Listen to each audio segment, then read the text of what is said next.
Good morning, everybody. So here we are back again. We are in lesson 9. After this, we only have 3 left. Y'all are gonna miss me. I'm gonna have to do another lesson after this, but good morning, everybody. Good to see you guys. And so today's lesson is called the magic word. So definitely Bob Proctor took this from Earl Nightingale, who took this from Napoleon Hill and W. Clement Stone. So this is a really, really important lesson for a lot of us. So I know when we think about this, so I'm gonna just tell you guys, what is the magic word? Well, the magic word is attitude. This might be like the hardest thing for people to overcome, literally, is their attitude. Now, when you're growing up, especially if you're a female, I don't know, maybe some of you boys had attitudes back then, but I know for sure us women did, like growing up, I don't know, maybe it was just me and my daughter, but we hear it all the time. It's like, oh, she has an attitude, or that person has an attitude problem, or whatever. Like we always think about it kind of in a negative term, but really attitude is a culmination really of 3 ingredients. So we're going to get into that, what that really is, what's the composite, what creates your attitude, and how can you change your attitude if you're just not feeling it. You have a bad attitude. You're bringing bad energy into your business or into your life or whatever. So like, this is happening, yet you probably feel like, how do I get out of this? Like, how do I change my attitude? So we're going to talk about that today. But before I get into our lesson, I want to share with you guys a few quotes that stood out to me. So a lot of Bob Proctor, I guess, and not before that, Napoleon Hill, like information came from Andrew Carnegie, yes, but also from this psychologist, one of the earliest psychologists in America. His name is William James. So if you've ever seen his name floating around, this guy definitely knew some stuff. And I'm going to share with you guys a couple of his quotes. He's been referenced a lot in Think and Grow Rich and also in several of these other books that followed after Think and Grow Rich. So let's talk about this real quick. So William James said, "The greatest discovery of my generation is that a human being can alter his life by altering his attitude." That's cool. You can change your life if you can change your attitude. If you can't change your attitude, you probably can't change your life. So it doesn't matter how much skill you have. Like, obviously it's good to have skill set. It's good to have some talent. It's good to have, some things working. It's good to have some know-how. But honestly, if you have all of that, but you have a really bad attitude, like no matter what, you can't win. Like it's just impossible. Like you're sending out a different energy. You have to get that energy back, whether you're smart or not, whether you have the information or not, right? Now, somebody that doesn't have the information or doesn't have the skill set, doesn't have the talent, has a much better chance of winning if they have a good attitude, good positive mental attitude. So that's what he means by that. Great discovery that all we have to do is change our attitude and we can literally change the trajectory of our whole life. The problem with attitude is that most people literally think that they have no power over it. So I'm going to teach you guys today how to get power back over your attitude so that you can change the direction of your life or continue, going down the path that you really want to go down. Another quote he said, I'm going to share a few with you today because they're just so good. You got to hear them. One of them is, "The greatest weapon against stress is our ability to choose one thought over another." I was thinking about this for a while, like the greatest weapon against stress. So let's say you wake up, you're running late, you stub your toe, you cut yourself in the shower, shaving, you miss the gym because you're rushed. And then, all these things are happening, stressed to the max. It's holidays. We got to wrap presents. We got to think about everybody. Because if you don't think about everybody, then you're the butthole of the family. Like all the stuff that's happening, especially in this time of month or this time of year, right? Brings stress. But what's the greatest weapon against stress? Reaching for a different thought. Now, what's interesting is most of the time when you are having a negative thought, you're not consciously aware that you're having a negative thought. It really doesn't register until it hits the feeling center, right? And once it hits the feeling, by then it's probably too late because now you've just charged up that thought where now you're in that vibration and now you're going to take that action. So I thought that quote was pretty powerful. Here's another one. "There is no more miserable human being. The most miserable human being on the planet is somebody that than one who is nothing is but habitual indecision. Well, I think I wrote that down wrong, but the most miserable human being on the planet basically is somebody that lives in habitual indecision. You find a miserable person, it's probably they're living in indecision. Like, and what do I mean by that? What I mean by indecision is they may have this long lost dream, right? They have this long lost, like what I really, really want to do with my life, but they're battling with reality, right? They're battling with reality right now. And the reality for them is that there's no way they're going to get it. There's no way they can do it. They're trapped in every corner. And so because their goal is over here, but the reality is over here, they're just miserable because they've already talked themselves out of why they can't go do what they really want to do. And so when I am coaching people, I always ask them, what do you really want? Right? What do you really, really want? Most of the time they say, I don't know. They haven't even let themselves have the ability to dream. They don't even let themselves dream anymore because they know that if they start down this dreaming path, they're going to come face to face with an obstacle. And as soon as they hit that obstacle, that hope is gone. And because that hope is gone, they're going to just live in a miserable indecision purgatory for the rest of their life, instead of just enabling themselves to believe that they can go get it. Isn't that crazy, man? I think that's just so powerful because I know I've dealt with this myself. I've dealt with this myself because, chasing after success and then feeling disenchanted almost by success, right? Thinking like, is this my ego like winning? Like, because I had this old paradigm thinking that if you're successful and rich, you're probably a villain, right? I mean, it's in every Disney movie. And in fact, we see our kids that are about to watch something, we turn it off. We're like, no, we're not going to make the entrepreneur the bad guy, like for sure, because that's a program, And so, living with indecision, should I go after my dreams, or does it make me somehow a shallow human being? Do I, we fight with all these like inner paradigms within us. And then we say, well, I don't know. And then we run around and we go ask everybody, what do you think I should do? What do you think I should do? What do you think I should do? Nobody knows what the hell they're doing. And we're asking them what we should do. Now, if you're asking the masses what you should do, they're going to say that's not realistic. They're going to talk you straight out of your goals and your dreams. And then internally, inside, that little dream is still there, but you're ignoring it. You're suppressing it. You're trying to talk yourself out of it. But guess what? That spirit within you is always going to seek expression. It's always going to want to come out. It's always going to want to seek expression one way or the other, right? So if you're living in indecision, which is you're not taking action towards your goal, you have sort of a goal, but you're almost afraid to believe in it, right? And so you're living in indecision, you're going to be a miserable human being. The most miserable human beings are people that live with indecision. And I know what that's like. I've been there before. One thing that took me out of my indecision was reading a book called by Harvey K, called Decision Power. So anyway, that was just one quote I wanted to share. Here's another one. There's a law in psychology that if you form a picture in your mind of what you would like to be, and you keep and hold that picture there long enough, you will soon become exactly as you have been thinking. Wow. Have you guys actually read the book Imagination? What is it called? Why am I saying it wrong? Hold on. I'm gonna look at my Kindle. It's in there right now. I'm not on the title of it right now, but let me see. Imagination Creates Reality by Neville Goddard. I can only get 3 pages into this book, you guys, because it's so dense. It's so like good that I really need to like take my time and let it just sink in. Imagination creates reality. So there's a law in psychology that says if you form a picture of what you want to be, of who you want to become, and if you hold it there long enough, you will become that.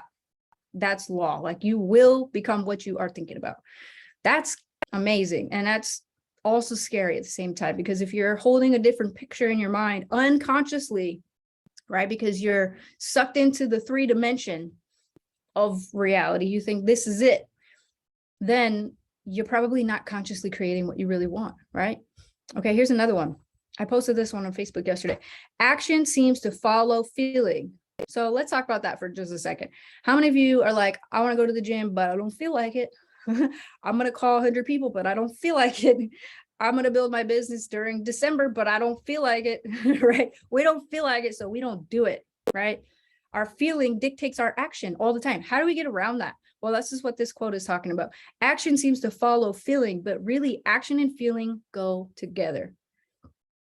And by regulating the action, which is under the more direct control of the willpower, we can indirectly regulate the feeling, which is not. So what does that mean? If you take action when you don't feel like it, you will feel like it after. When you take action when you don't feel like it, you will feel like it after. So if I was just gone for 2 weeks because my kids were sick, then we had Thanksgiving, and it was like, I was in this like mom bubble for 2 weeks. I'm not going to lie, you guys, it was hard to come to work that next Monday. Like I had to just go. Like I had to just put my clothes on, not my mom pajamas like that I've been living in for like 2 weeks, where I had to do my hair, to do my makeup. I had to do it. I didn't feel like it. In fact, I was cranky with myself the whole time getting ready. I'm like, ugh, like, I just want to be home now. You know, I'm in like holiday mode. No, like you just do it. You just get out there, you just do it. And you start now, you start today. You don't start tomorrow. You don't put it off. You don't talk yourself out of it. You just do it. You unwillingly don't want to, but you're going to do it anyway. And if you do that, you will feel like it. You will feel like it. Okay. So that's another thing. All right. Now, last quote, actually 2 quotes left, and then I'm going to get into this lesson and break it down. How do we alter our attitude? Because this is really what we're here today to talk about. But here's another one. Whenever you're in a conflict with someone, there is one factor that can make the difference between damaging your relationship and deepening it. That factor is attitude. Your attitude is a double-edged sword, and it either brings you the success you seek, or if it's misused, it brings you a life of disappointment. So attitude goes both ways. So now I want to share with you guys, I did this little pyramid thing earlier. I wasn't doing Illuminati. Some of you guys are going to say that.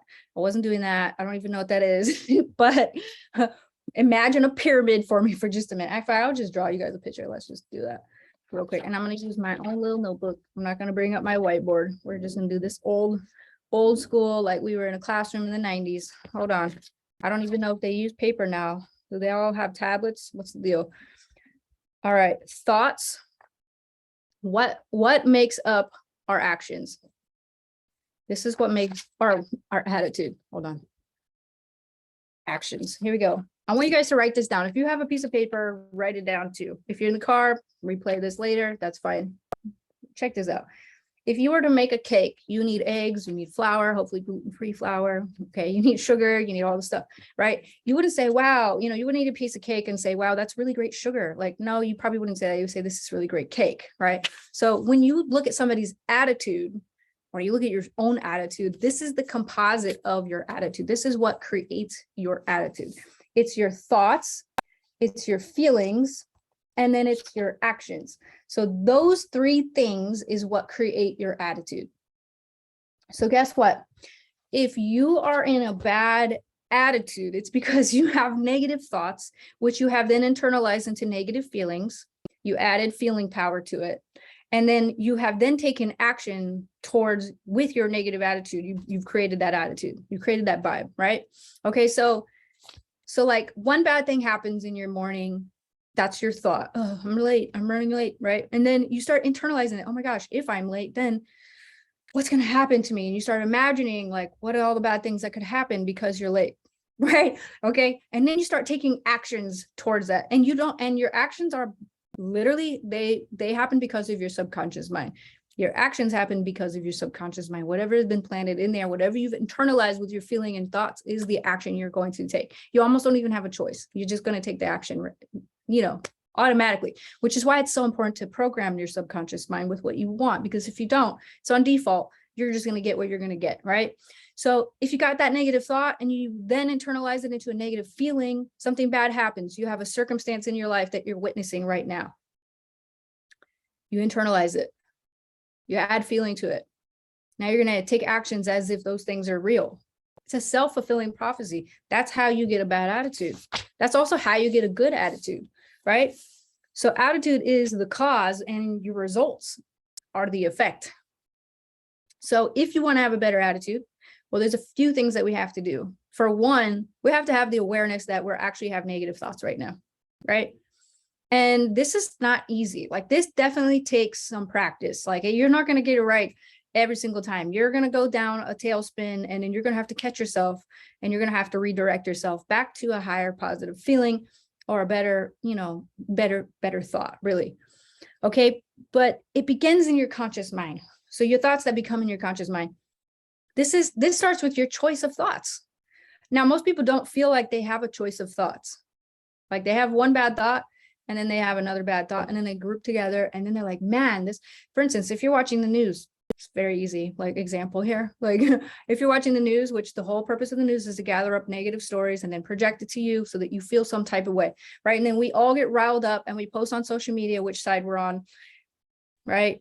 And then, so now our emotions are activated. So now we're going to take action. So the next time we see that type of person in our reality, we're going to treat them a certain way because we've just had the thoughts, the feelings, and now we're taking action toward the people that we just witnessed on the news. Man, that's annoying programming, right? So it starts with our choice of thoughts. So don't put in thoughts into your mind that you know are going to yield you bad results. That sounds very simple. It's not as simple as it sounds, but that is literally it, right? Now, when you take your conscious mind, your conscious thoughts that you're choosing, and you may not think you're choosing them, but you have the ability to choose them, and you get emotionally involved. Now, I want to now that creates the second stage of attitude, but now that puts your body into a energetic vibration.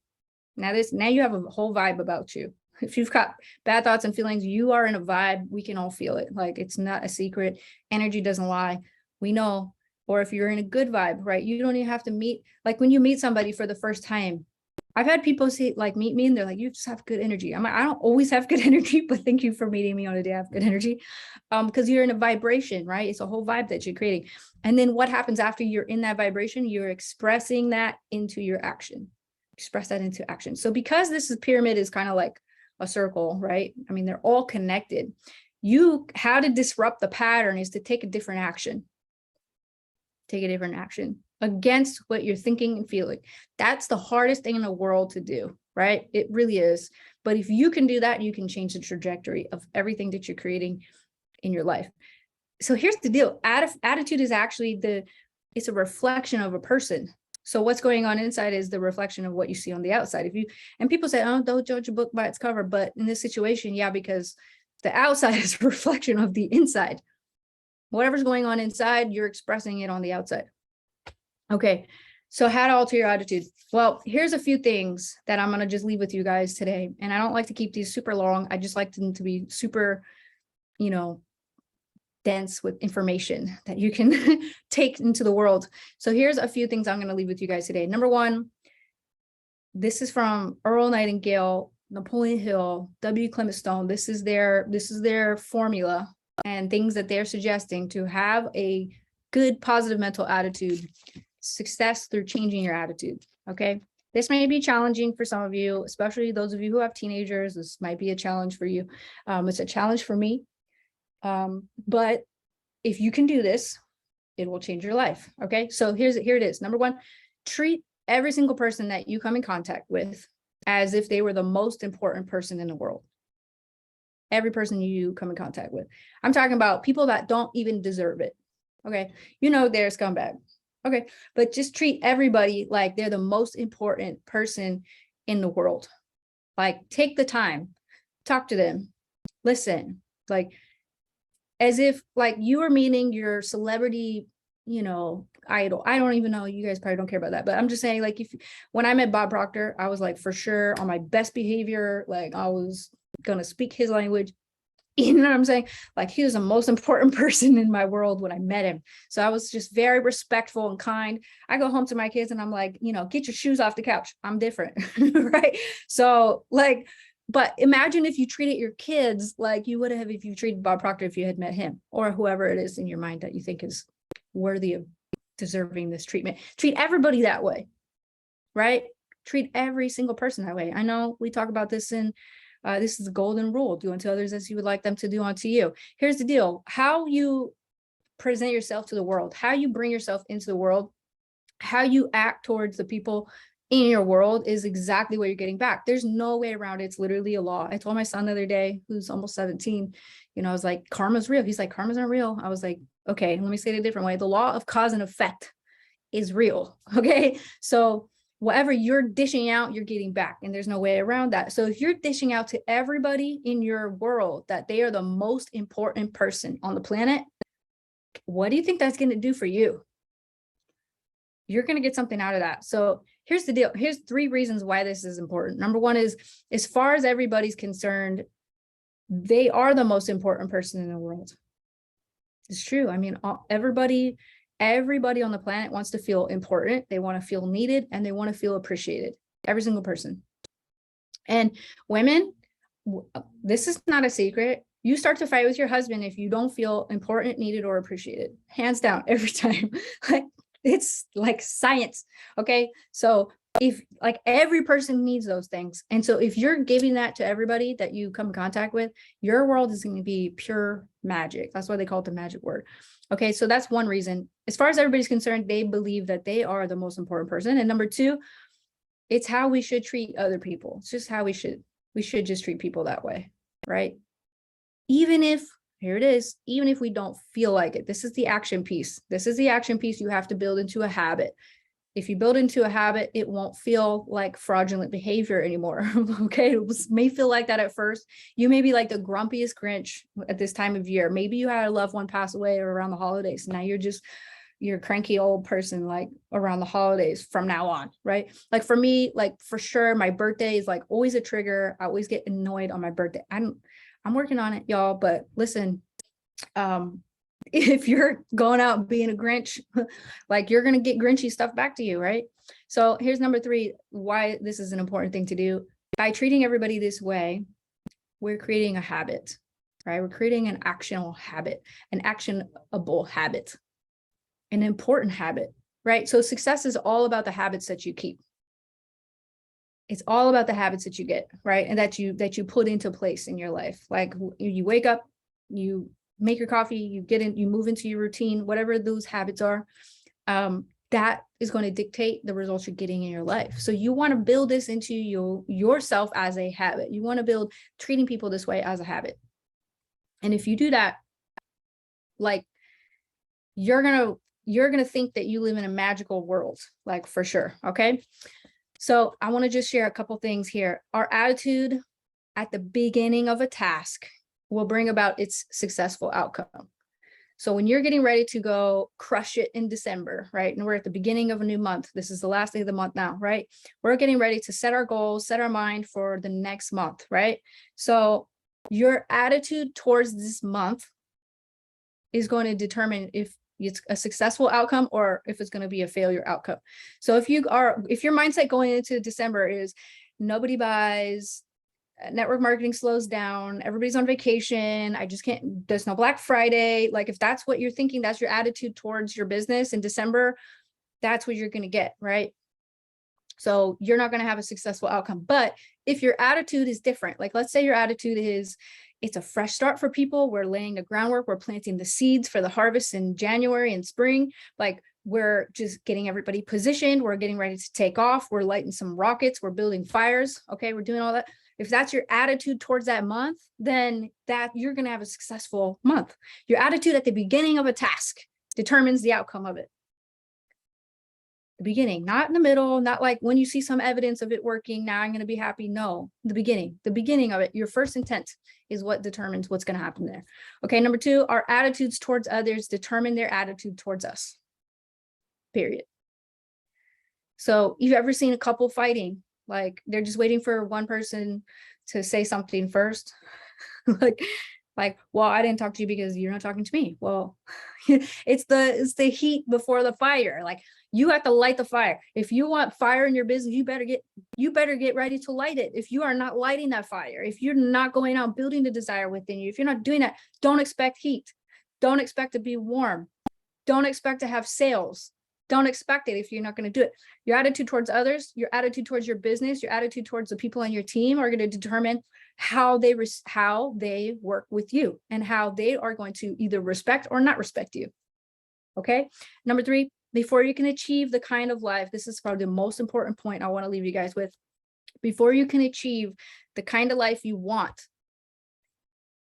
I'm gonna say a little bit slower because it has to sink in this time. Okay. Before you can achieve the kind of life that you really want, you must think, act, talk, and conduct yourself in all of your affairs as the person that you wish to become. So if you think that you're going to think, act, talk, conduct yourself after you're successful, it ain't never going to happen. I don't care if you're homeless right now. I don't care if you got 15 cents in your bank account right now. That doesn't matter. All that is a snapshot of what you previously planted in your life. That's all it is. Okay, you planted that, that's your harvest. Okay, so now what are we going to do from here? You're going to wake up the next day.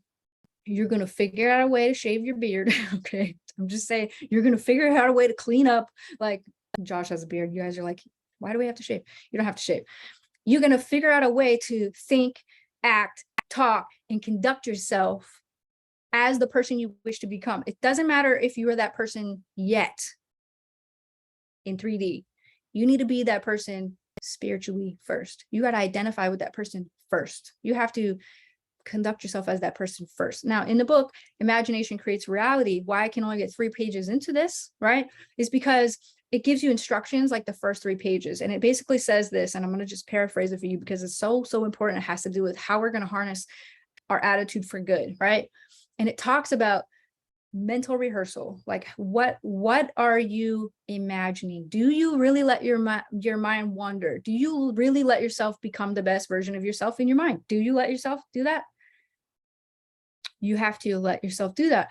When you're imagining your future, when you're imagining the things that you want in your life, if you're imagining the house you want to live in, the car you want to drive, the clothes you're going to wear, how your not just your appearance, but how you conduct yourself. For instance, you can ask yourself, like, is this something that, I don't know, choose any top leader you maybe look up to. Is this something Robert Hollis would do? I don't know. If not, maybe I don't want to do that. Is this something Candace Burt Davis would do? Well, then maybe not. Like, she always shows up. She's dressed to the T. She's always positive. She brings the energy everywhere she goes. Yeah, like, does Candace have bad days? Yeah, she does. Does Robert have bad days? Absolutely. Everybody has a bad day. Do they show up in their business with their bad days? No. Do you see them posting on Facebook and losing their mind publicly? Probably not, right? So, like, Stanisha, she shows up every single day, ready to work, ready to hustle. Is this something that Stanisha would do? Is this something that Damon would do? Is this something that, Jefferson Santos would do? Like, I'm going to ask myself, is this something Bob Proctor would do? What Napoleon Hill do? What would Jesus do? Right? Like, if they wouldn't do those things, then why do I think I'm going to get the same results as them if I'm not going to do what they're doing? It's not happening, right? It's not going to happen. It's not going to happen until you decide you're going to be that best version of you too. And don't have this scarcity mindset, right? Don't think that it's like they can do that, but there's not enough for me. I can't be that. I'm too small. I'm not big enough. I'm not known. I'm not this, that, whatever. Do you think Robert Hollis had the mindset that he was going to be who he is today without first having the thought that he could be that? Probably not. When Robert talks about his story, he's like, listen, I was just a broke mechanic that was on workman's comp. I didn't have a lot going on. I really was dyslexic, could barely read, all this stuff. Like, if he had said it to himself, like, this is what I am and this is all I can be, he would have never became the Robert Hollis that he is today, right? For me, what's my story? My quick story? Okay, divorced twice, 2 kids, 2 baby dad. I got 3 last names in my house. We can't even put a mat in front of our house with our last name. There's too many last names in our house. Like, what I'm saying is this, like, my background, who I was in the past, the diagnoses I collected along the way. If I was like, yeah, that's me, that's who I am definitely I'm bipolar the rest of my life. I'm sick, celiac disease the rest of my life. That's it. That's me now. I would have never became the Jenna Zwagil that you guys see today. Right? So, like, the homeless person that's on a park bench right now, what if they decide now in the next 3 months, 90 days, that they're going to start a business and they're going to not be homeless anymore? They're not going to do this business. They're not going to do this giving up business anymore in their life. When is the moment they're successful? They're successful on the bench if they have the vision within them that they are going to be that success story. You're successful now, right? You're successful right now if you choose to be successful now. You're not successful after the results come. The results don't come until you're successful now. Does that make sense? Okay. So how we do all that, we have to harness our attitude. We got to use it for good. It's a double-edged sword. We have free will. We can use it however we want. We have a creative flowing power that's going through into us. We get to direct it. And the deal is this: everything is both positive and negative. Everything is just what it is. We get to decide what we're looking for. If you're always looking for the negative, you're always going to find it. But if you're always looking for the good, you're going to find it too. So thank you guys for hopping on and sharing this time with me today. I will see you guys next week for lesson 10. Then we just got 2 left after that. So thank you guys for hopping on, and we'll see you on our next call.